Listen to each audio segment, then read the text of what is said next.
So how well does the image stabilization, the in-body image stabilization, work on the Sony A6500?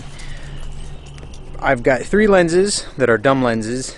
In other words, they do not have the optical steady shot that Sony provides in so many of their lenses. So we're going to shoot a little video on each one of them to see how each one performs. They're all pretty significantly different focal lengths. First up, we have got the Nikon 55mm micro on a K&F concept adapter, the Rokinon 85mm 1.4, and the Rokinon 12mm 2.0. So we're going to put each one of these lenses on the camera. We're going to just do some handheld filming with the in-body stabilization turned off, and then we're going to switch it on, put them side by side, let you see what the difference is. And then what we're going to do is show you the back of the camera, handheld, and I'll show you what the difference it makes when you're holding it out in front of you and when you touch the shutter button in picture mode. You can see the image go from shaky to still. It's pretty remarkable. Let's get started. Alright, we've got the 12mm on. I have taken the Gorilla Pod off of it, and what we're going to do is just walk straight ahead. This is with the in-body stabilization off. I'm just going to hold it with one hand and walk straight down the driveway.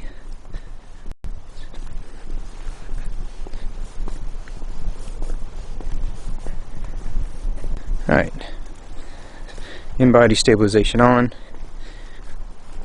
I'm just going to walk the exact same way.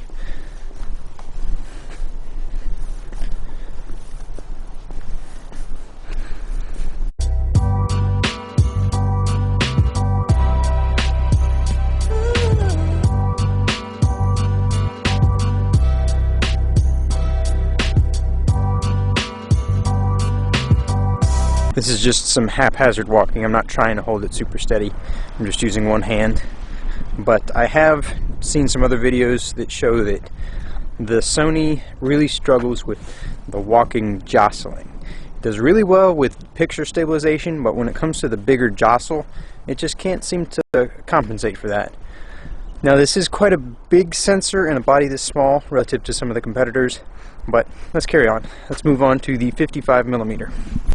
Alright, this one's going to be out of focus because my infinity focus is broken on this lens. It was broken on the Nikon, my Nikon body as well, so it's just going to be what it is. Again, one-handed, no stabilization on this one. I'm walking a little bit more careful this time, just because it's a longer lens. Alright, I have adjusted the steady shot focal length to 55mm. Doing the same test again.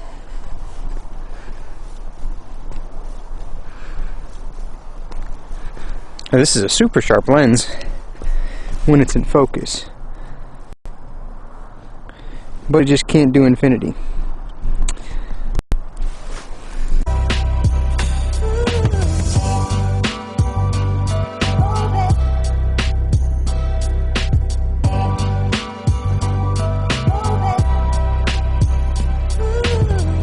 Alright, one-handed with the 85mm. This is steady shot off. This is kind of a heavy lens to do one-handed, but it is what it is. Alright, this is steady shot on now.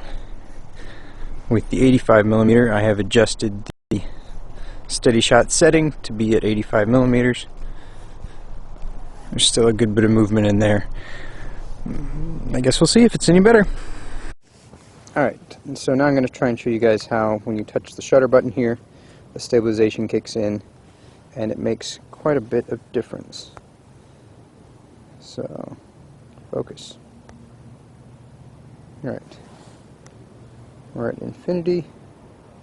So if you look at the framing here, particularly this tree over on this side here, you'll see it shaking around. When I touch this button here, it all stabilizes very well.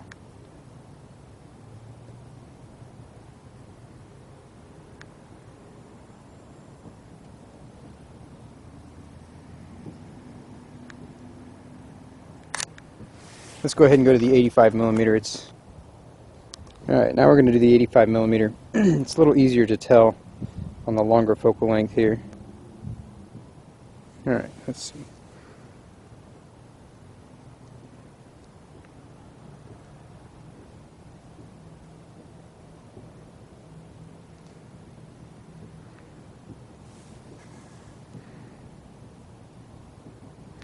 Not touching it, and not touching it. Off. Focus back. Is it off? And it's on. Off. On. Off. On. So it's a pretty substantial difference. And it makes a huge difference when you're shooting pictures. And now my hand's fatiguing a little bit, so I'm getting worse.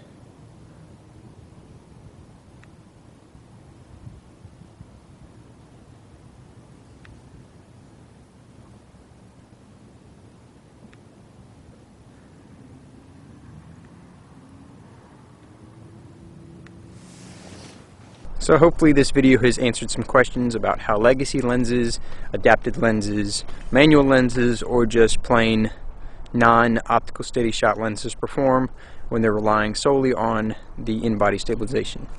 Some of the lenses that do have OSS, which is optical steady shot, they tend to perform a little bit better than that, just because the lenses are built to counteract movement. So hope you guys enjoyed it, and join me in the next one.